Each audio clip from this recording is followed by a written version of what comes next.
Bonjour, je suis l'artiste Jody Bonnat, artiste d'art urbain contemporain, plasticien, et je suis originaire du 93 en Seine-Saint-Denis.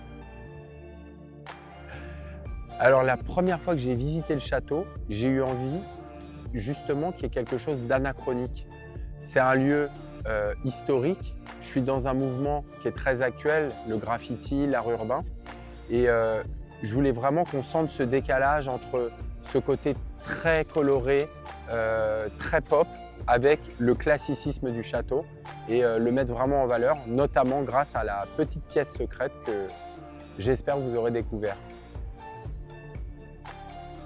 Bonjour, je suis David Chaban, directeur de la galerie Christiane Vallée à Clermont-Ferrand, une galerie qui existe depuis 1967 et qui organise des expositions depuis 1973 au Château de Val, proche de Bar-les-Orgues, où nous exposons cette année l'artiste Jody Bonnat et où on a l'occasion de pouvoir présenter 41 œuvres, 40 dessins d'enfance, mais aussi des installations qui sont assez inédites pour l'occasion. Et le but était aussi un peu de faire une provocation face aux clients, face aux visiteurs qui a l'habitude de voir un château du XVe siècle et qui d'un coup tombe sur des salles qui créent un gros contraste, qui aient quelque chose qui égaye leur vie, qu'ils voient de la puissance, que ce soit avec des toiles un peu girl power, qu'ils puissent analyser les œuvres avec les différents messages qui peuvent se cacher derrière. Parce que quand on crée ces expositions, on pense à la fois à la clientèle qui a certaines habitudes, donc on pense à casser leurs habitudes, mais on pense aussi aux personnes qui ne s'intéressent pas du tout à l'art et qui vont découvrir quelque chose et qui à la fin vont ressortir avec une certaine émotion. C'est ça le but de notre métier, le but des expositions au Château de Val, et je pense que c'est ça aussi le but de faire une exposition avec Jody Bonnat. Alors en fait, cette exposition, c'est un peu un parcours au travers de mon propre parcours. Quand David nous a proposé ça, on n'avait pas d'idée en tête avec Amélie parce qu'on échange beaucoup justement sur ce qu'on propose ensemble. Et en fait, on a réfléchi sur un titre, sur pourquoi pas un thème. Et en fait, c'est pas venu, c'était pas naturel par rapport à ce lieu. Et David, de son côté, très naturellement, l'a appelé rétrospective. Et c'est exactement ce dont j'aurais rêvé. Pour l'exposition, j'ai vraiment eu l'envie de faire des œuvres spécifiques avec des formats qui correspondent aussi au mur du château.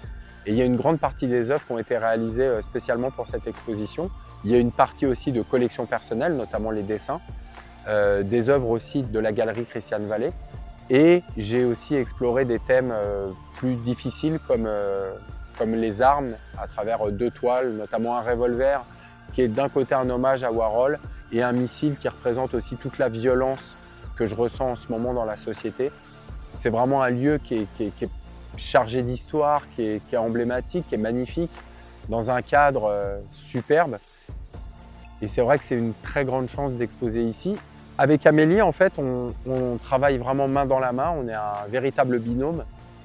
Donc on réfléchit vraiment tout ensemble, de A à Z. C'est-à-dire que ça peut tout aussi bien être les sujets des œuvres, comme comment on va accrocher. C'est elle aussi qui a eu l'idée de se dire bon, on va sortir quand même ces dessins d'enfance.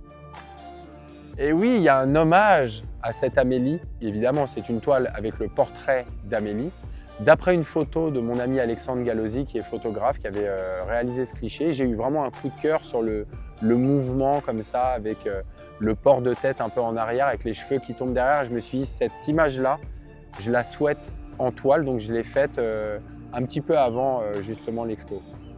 Alors j'ai une technique très particulière. En art plastique, on appelle ça technique mixte, c'est-à-dire qu'on mélange un peu toutes les techniques.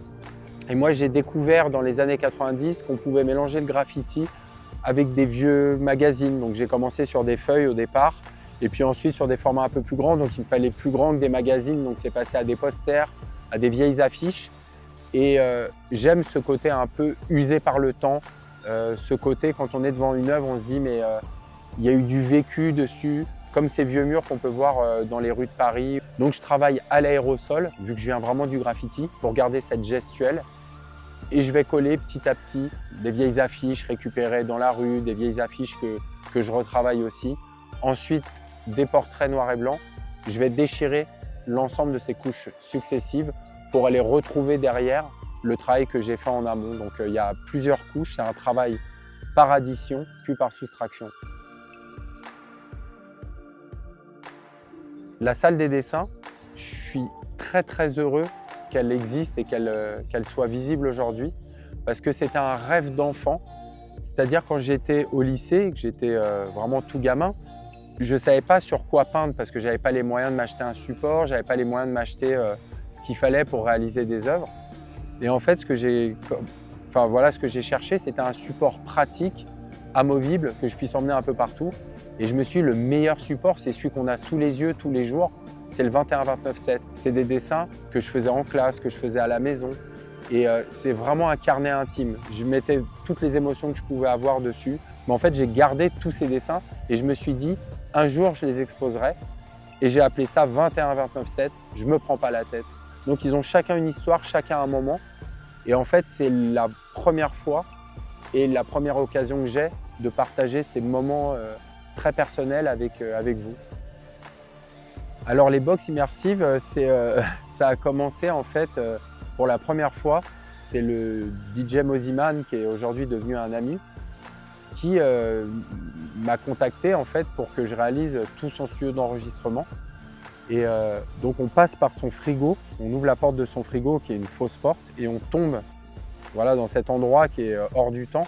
C'est un couloir qui mène à son studio, il y a ses toilettes à l'intérieur, etc. Tout est peint du sol au plafond. Donc quand on rentre, ça donne vraiment une impression d'être à l'intérieur d'une œuvre. Et en fait, j'ai eu une telle sensation en réalisant cette pièce que je me suis dit, il faudrait réitérer ça. Et ça s'est ensuite passé au Colors Festival où j'ai été invité par Combo et qui a voulu recréer le studio dans une pièce, dans son festival. Et j'ai fait là un hommage à Nina Simone et c'est une pièce qui a été visitée plus de 200 000 fois, qui a été très relayée sur les réseaux sociaux, qui a été partagée notamment par la page de Nina Simone, ça a été relayé par Joe Star, enfin il y a plein de gens qui ont vu cet endroit. Et j'en ai fait une autre aussi en hommage à Amélie, encore une fois.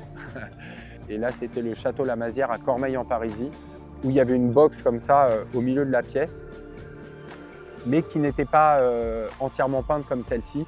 Celle-ci, elle est encore différente. Je l'ai voulu presque comme une box enfantine et en même temps avec du graffiti dessus. Cette boîte, c'est aussi un exploit de la part de David et de l'équipe de la galerie. C'était de me monter une boîte dans un espace pour que je puisse la peindre. Donc j'ai peint complètement l'extérieur et l'intérieur. Et là, il va complètement la démonter pour la remonter à l'intérieur du château. Donc c'est vraiment un travail en commun, un travail collégial. Et voilà, j'aurais pas pu réaliser cette boîte sans David et sa folie.